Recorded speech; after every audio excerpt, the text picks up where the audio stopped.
भारत की डाइवर्सिटी, इसकी विविधता ही इसकी पहचान है, और इसकी विविधता इसे दुनिया में सबसे अनूठा और सबसे अलग देश बनाती है। भारत की इसी डाइवर्सिटी को देखने के लिए दुनिया भर से लोग भारत में आते हैं। और जब हम डाइवर्सिटी की बात करते हैं तो ये डाइवर्सिटी हमें अलग अलग रूपों में मिलती है, चाहे हम कल्चर की बात करें, रिलीजन की बात करें, रीजन की बात करें, यहाँ के लैंग्वेज की बात करें, ड्रेस की बात करें, फूड की बात करें, फेस्टिवल की बात करें। हर जगह हमें डाइवर्सिटी देखने को मिलती है। तो इसलिए यहाँ पर एक चैलेंज ये भी है कि इतनी घनी आबादी वाला देश, यहाँ पर इतने सारे कल्चर हैं, इतनी सारी डाइवर्सिटी है।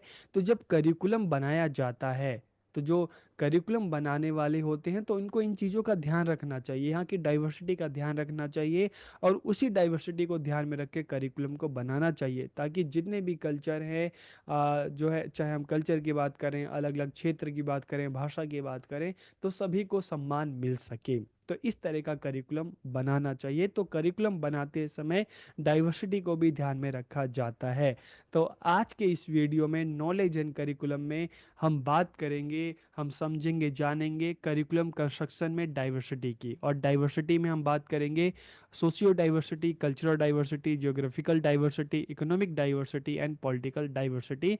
तो वीडियो को पूरा देखिए, आखिरी तक देखिए, और लास्ट में कमेंट करके जरूर बताइएगा कि वीडियो आपको कैसी लगी। तो वीडियो को हम शुरू करते हैं। तो सबसे पहले हम बात करेंगे करिकुलम कंस्ट्रक्शन एंड डाइवर्सिटी की, पाठचर्या का निर्माण और विविधता। तो देखिए, जब हम डाइवर्सिटी की बात करते हैं ना, तो डाइवर्सिटी मीन्स डिफरेंसेस की। विविधता का क्या अर्थ है? विभिन्नताएं। ये विभिन्नताएं अलग अलग रूपों में हो सकती है, जैसे हमने बात की, चाहे हम जियोग्राफिकल डाइवर्सिटी की बात करें, चाहे हम सोशल डाइवर्सिटी की बात करें, चाहे हम कल्चरल डाइवर्सिटी की बात करें, चाहे हम लिंग्विस्टिक डाइवर्सिटी की बात करें, चाहे हम ड्रेस की बात करें, ठीक है, चाहे हम फेस्टिवल्स की बात करें। तो ये जो विभिन्नताएं हैं अलग अलग रूपों में हो सकती हैं। तो यह वे सामूहिक विभिन्नताएं हैं जो एक समूह को दूसरे से अलग करती हैं। It is the collective differences that distinguish one group from another, कि एक ग्रुप को दूसरे से अलग करती हैं, ठीक है। अब जैसे एक एग्जाम्पल के लिए अगर हम बात करें पंजाबी कल्चर, ठीक है, और हम मराठी कल्चर की बात करें, ठीक है, तो दोनों ही एक दूसरे से अलग है, ठीक है।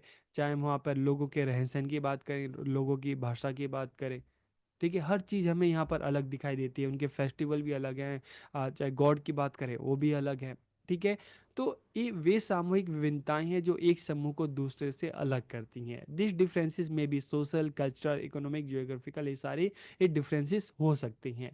तो India has maintain its diversity from ancient times to the present, कि भारत ने प्राचीन काल से लेकर आज तक विविधता को बनाए रखा है। देखिए, अगर हम भारत की बात करें ना, तो प्राचीन काल से ही दुनिया के अलग अलग क्षेत्रों में रहने वाले जो लोग थे, जो कल्चर, जो रिलीजन था, अलग अलग जो कल्चर के लोग भारत में आए और यहाँ पर बस गए। तो भारत में हमें सैकड़ों कल्चर देखने को मिलते हैं। दुनिया के जितने भी रिलीजन हैं, उन वो भी वहाँ उनके लोग भी भारत में रहते हैं। यहाँ पर अगर हम बात करें, बोलियों की बात करें, क्षेत्रीय स्तर पर जो बोली जाती हैं, तो 1000 से ज़्यादा बोलियां हैं, और 22 लैंग्वेजेस ऐसी हैं जिसको हमारे संविधान में मान्यता प्राप्त है।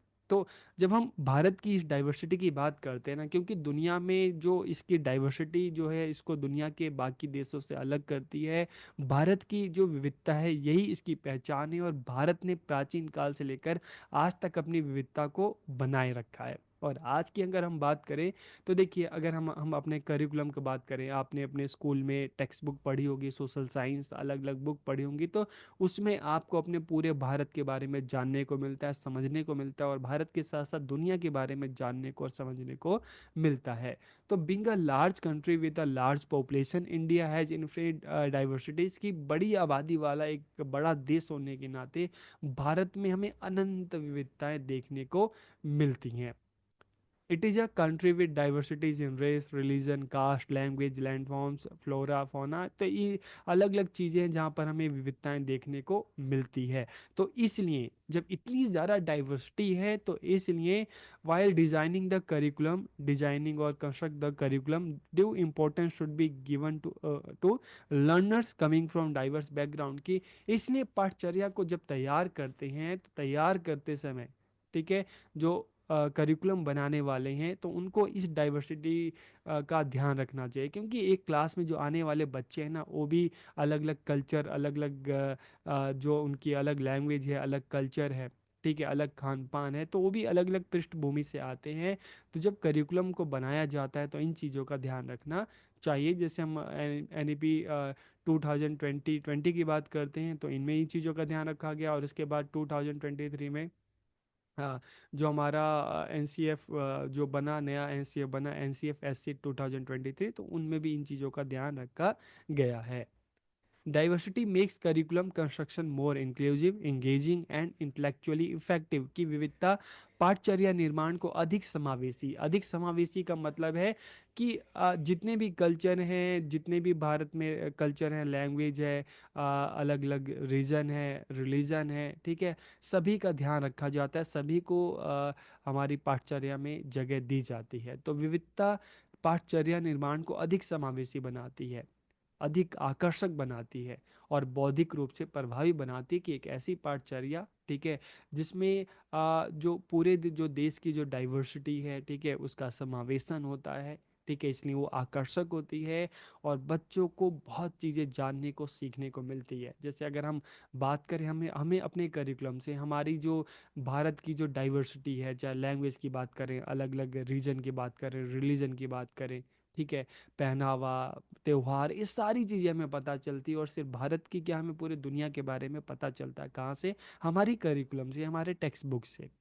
तो इससे ऐसे पाठचर्या का निर्माण किया जाता है जो दुनिया की जटिलताओं को बेहतर ढंग से समझाए।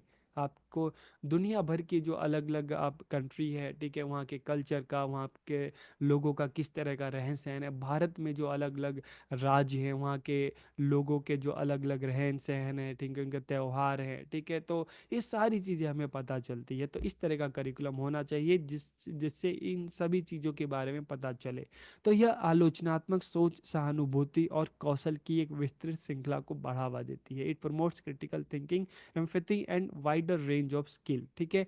तो इससे आपको अपने देश के बारे में, अलग अलग कल्चर है, रिलीजन है, ठीक है, उन सब के बारे में पता चलता है। उनके सामने क्या चैलेंजेस है, आपको उसके बारे में भी पता चलता है। क्या प्रॉब्लम्स है, किस तरह से चीज़ों को ठीक किया जा सकता है, ये सारी चीज़ें हमें पता चलती है।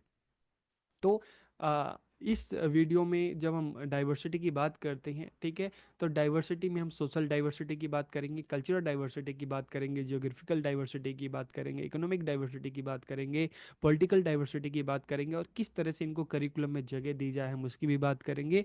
तो सबसे पहले हम सोशल डाइवर्सिटी की बात करते हैं, सामाजिक विविधता की बात करते हैं। तो देखिए, जब हम सोशल डाइवर्सिटी की बात करते हैं ना, तो समाज में व्याप्त विभिन्न प्रकार की रुचियां हैं, अलग अलग लोग हैं, सबके अलग अलग ग्रुप हैं, सबके अपने अपने इंटरेस्ट हैं, ठीक है, अलग अलग बैकग्राउंड है, अलग अलग कल्चर है, अलग अलग ड्रेस है, फूड है, खान पान है, ठीक है, भाषा है, जाति है, धर्म है, क्षेत्र, ये सारी चीज़ें किस में आ जाती हैं?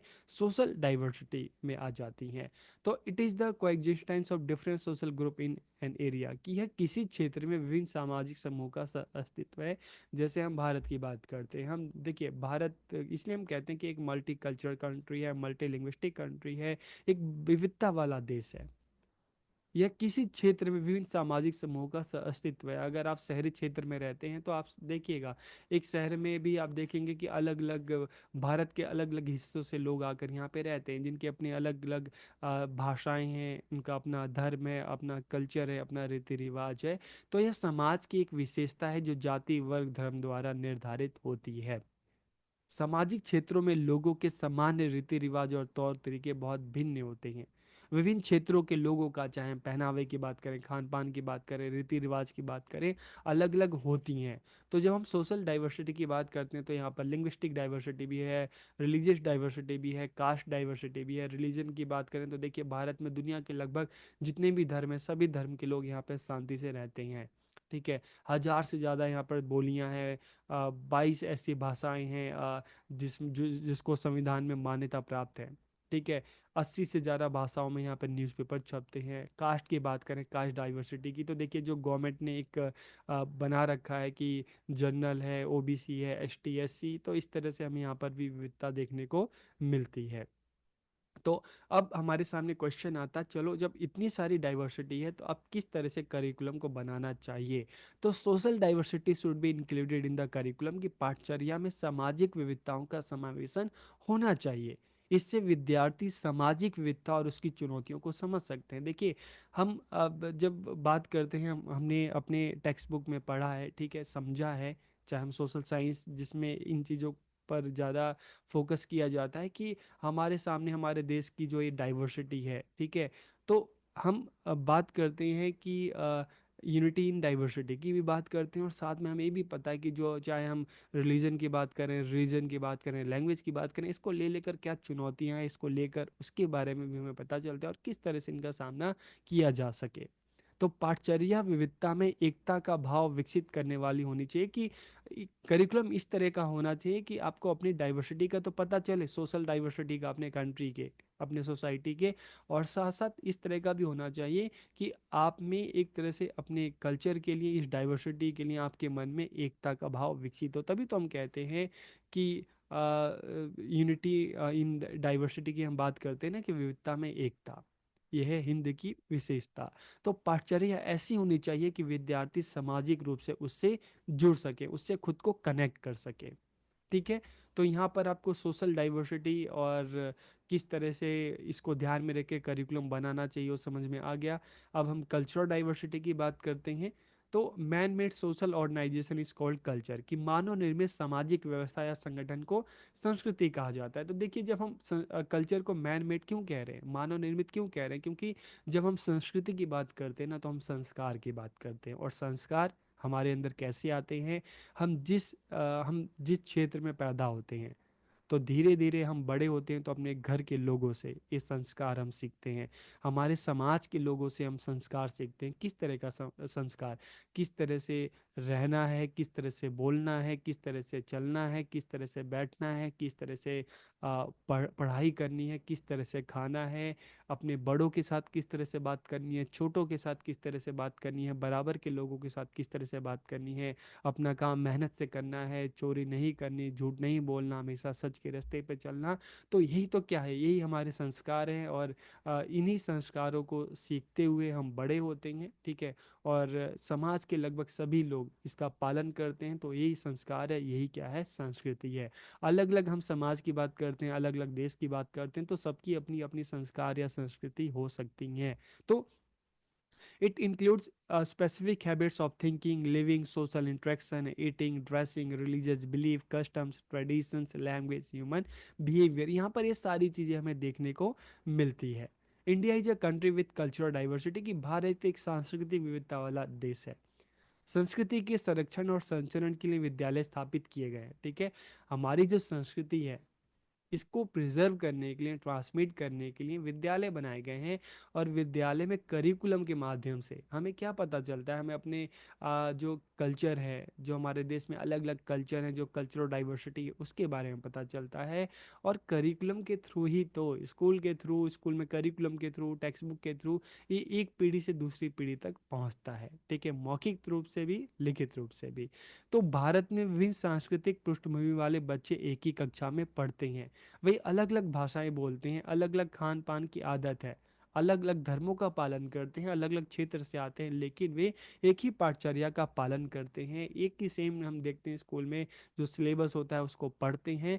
तो पाठचर्या निर्माण की महत्वपूर्ण विशेषता यह है कि ये सांस्कृतिक मूल्यों को चित्रित करता हो। पाठचर्या ऐसी हो जिसमें जिसको पढ़कर हमारे मन में जितनी भी संस्कृति है, उसके मन में एक आदर सम्मान का भाव विकसित हो।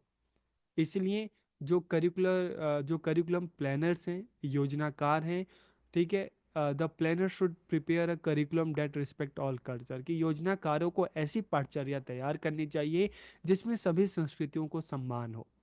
It develops meaningful knowledge, values and skill in children, की यह बच्चों में सार्थक ज्ञान, मूल्य और कौशलों को विकसित करे, जिससे बच्चों में अपने देश के लिए, यहाँ पे समाज के लिए, यहाँ की जो डाइवर्सिटी है उसके लिए एक सम्मान का भाव, एक रिस्पेक्ट का भाव डेवलप हो। यह बच्चों में सांस्कृतिक विविधता में एकता का भाव विकसित करता है। तो इस तरह की कल्चरल डाइवर्सिटी जो हमारे देश में है, ठीक है, उसको ध्यान में रखकर करिकुलम बनाया जाना चाहिए। इसके अलावा भारत जैसे बहुलवादी समाज में एक समान संस्कृति को सभी पर थोपा नहीं जाना चाहिए। ठीक है, देखिए, हम भारत की बात करते हैं तो यहाँ पर हम देखते हैं कि भारत एक मल्टी कल्चरल कंट्री है, ठीक है।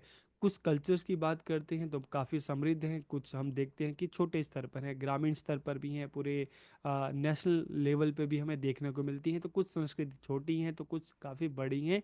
लेकिन यहाँ पर हम एक चीज़ देखते हैं कि यहाँ पर कोई भी ऐसा नहीं कि एक संस्कृति को दूसरी संस्कृति पे थोपा जाता हो, नहीं। सभी को अपने अपने तरीके से रहने सहने रहने का अधिकार है, अपनी भाषा को बढ़ाने का अधिकार है, ठीक है। तो कोई चीज़ किसी पे थोपी नहीं जाती यहाँ। यह स्वीकार किया जाता है कि एक संस्कृति अन्य संस्कृति जितनी महत्वपूर्ण है उतनी ही अच्छी है। इसलिए यहाँ पाठचर्या निर्माण में सांस्कृतिक विविधता को सम्मान किया जाता है, उसको दिया जाता है। जियोग्राफिकल डाइवर्सिटी की बात करें, भौगोलिक विविधता की बात करें, तो देखिए भारत अगर आप देखेंगे ना तो यहाँ पर जियोग्राफिकल जो डाइवर्सिटी हमें देखने को मिलती है। आप साउथ में जाएंगे वहाँ पर पूरा ओशन एरिया है, समुद्र है। आप नॉर्थ में जाओगे तो हिमालय के जो पहाड़ हैं, बर्फ साल भर जमी रहती है।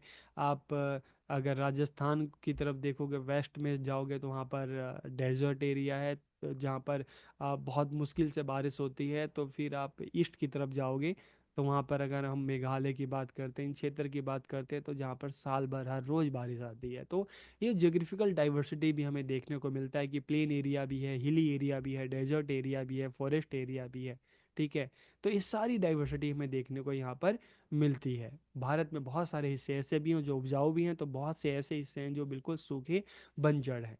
India is also very diverse in terms of climate, की जलवायु के दृष्टिकोण से भारत में भी बहुत विविधता हमें देखने को मिलती है। भारत में मैदानी इलाके की तपती गर्मी से लेकर हिमालय की जो ठंडी है ना, हर तरह की यहाँ पर जलवायु हमें देखने को मिलती है। तो इसलिए पाठचर्या में विद्यार्थियों को ऐसे अनुभव प्रदान किए जाने चाहिए जो नहीं इस बात की जानकारी दे कि वे कहाँ रहते हैं, ठीक है।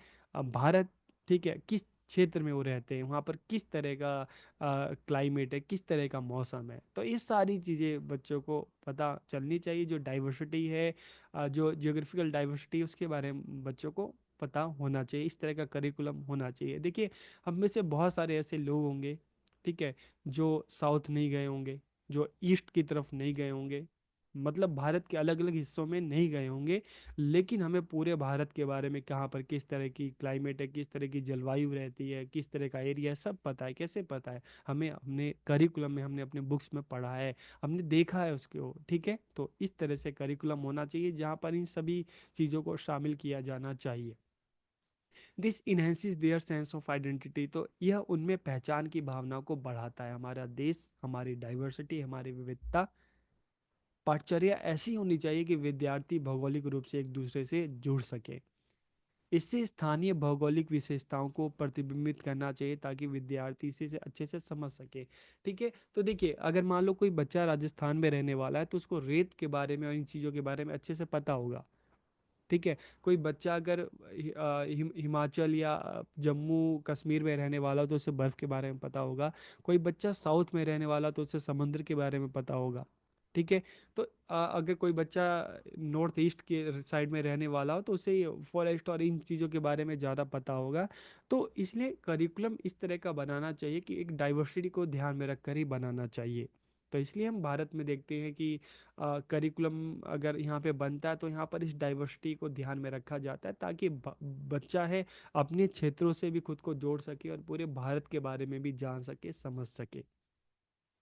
इकोनॉमिक डाइवर्सिटी की बात करते हैं तो देखिए, यहाँ पर सिंपल से आप समझ सकते हैं कि भारत एक डेवलपिंग कंट्री है और यहाँ पर अलग अलग आपको वर्ग, ठीक है, देखने को मिलते हैं, ठीक है। चाहे हम क्लास की हम बात करते हैं, आपको लोअर क्लास भी मिलेगा, आपको मिडिल क्लास भी मिलेगा, आपको हायर क्लास, एलाइट क्लास भी आपको देखने को मिलता है। तो the economic status of people here different, कि यहाँ पर लोगों की आर्थिक स्थिति अलग अलग हमें देखने को मिलती है, ठीक है। इनकम की इनइक्वालिटी भी देखने को मिलती है, किसी की इनकम बहुत ज़्यादा है तो किसी की बहुत कम है, किसी की एवरेज है। इनइक्वालिटी ऑफ कंजप्शन एक्सपेंडिचर की, बहुत सारे लोग ऐसे हैं जो बहुत खर्च करते हैं, तो बहुत सारे ऐसे लोग हैं जो उतना खर्च नहीं कर पाते। किसी के पास बहुत सारी प्रॉपर्टी है तो किसी के पास कुछ भी नहीं है। कोई एरिया हम देखते हैं बहुत ज़्यादा डेवलप है तो कोई हम देखते हैं अंडर डेवलप है। तो इस सारी डाइवर्सिटी हमें देखने को मिलती है, इकोनॉमिक डाइवर्सिटी।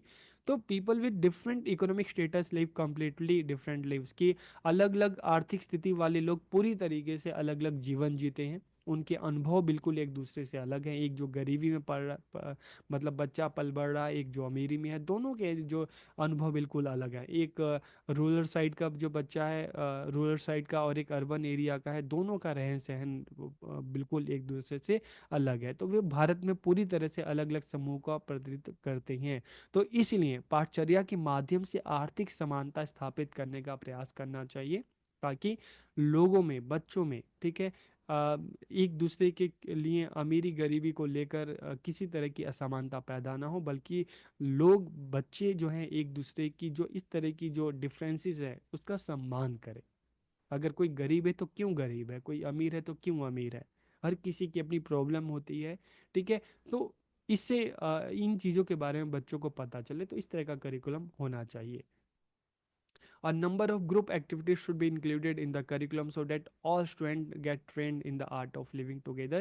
कि पाठचर्या में कई समूह गतिविधियां शामिल होनी चाहिए, ताकि सभी विद्यार्थियों को एक साथ रहने की कला का प्रशिक्षण मिले। कि इस तरह से अलग अलग एक्टिविटीज़ होती है, बच्चे साथ मिलकर काम करते हैं, ठीक है, साथ मिलकर अलग अलग एक्टिविटीज़ है, अलग अलग कॉम्पिटिशन है, उसमें पार्टिसिपेट करते हैं। तो फिर ये मन में नहीं रहता कि नहीं हम गरीब हैं, हम अमीर हैं, बल्कि बच्चे बच्चे खुद को एक ग्रुप की तरह मानते हैं, ठीक है।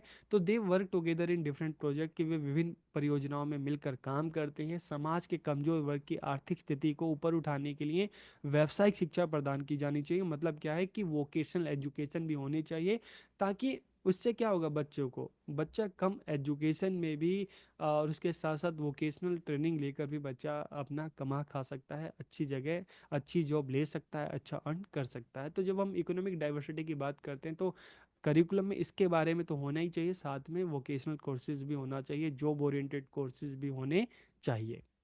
फिर पॉलिटिकल डाइवर्सिटी की बात करते हैं, राजनीतिक राजनीतिक विविधता। तो हम देखते हैं यार, भारत में ना सैकड़ों पार्टियां हैं, ठीक है। स्टेट लेवल पे देखें तो 50 से ज़्यादा है, नेशनल लेवल पे देखें तो 6-7 पार्टीज ऐसी हैं जो नेशनल पार्टीज हैं। तो देखिए इनके नंबर कम ज़्यादा होते रहते हैं, ठीक है।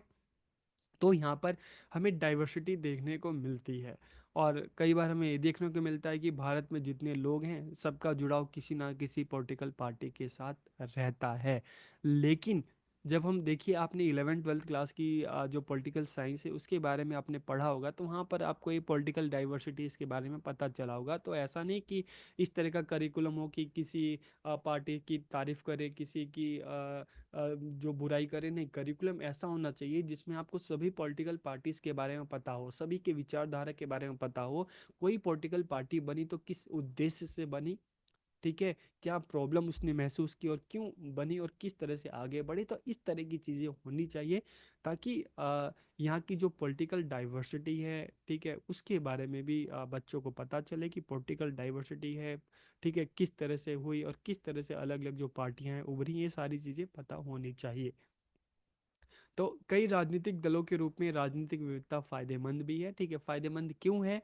क्योंकि यह सरकार को नियंत्रित रखने में मदद करती है, ताकि यह सुनिश्चित हो सके कि वो लोगों की जरूरतों को पूरा कर सके। तो जो पॉलिटिकल डाइवर्सिटी भी, ये भी गवर्नमेंट को कंट्रोल करने का काम करती है। एक सत्ता में होते हैं तो दूसरे विपक्ष होते हैं। सत्ता में अगर मान लो ठीक काम ना हो, तो विपक्ष वाले उनको मजबूर करते हैं कि नहीं आप ठीक से काम करो, मतलब उन पर प्रेशर डालते हैं। तो इस political party has its on vision and ideology, की प्रत्येक राजनीतिक दल की अपनी दृष्टि और विचारधारा होती है।